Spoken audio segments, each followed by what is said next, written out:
अङ्गं हरेः पुलकभूषणमाश्रयन्ती भृङ्गाङ्गनेव मुकुलाभरणं तमालम् अङ्गीकृताखिलविभूतिरपाङ्गलीला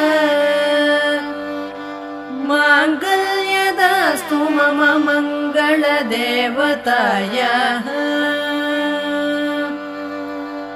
मुग्धा मुहुर्विदधति वदने मुरारेः प्रेमत्रपा प्रणिहितानि गतागतानि मालादृशोर्मधुकरीव महोत्पलेया सा मे श्रियं दिश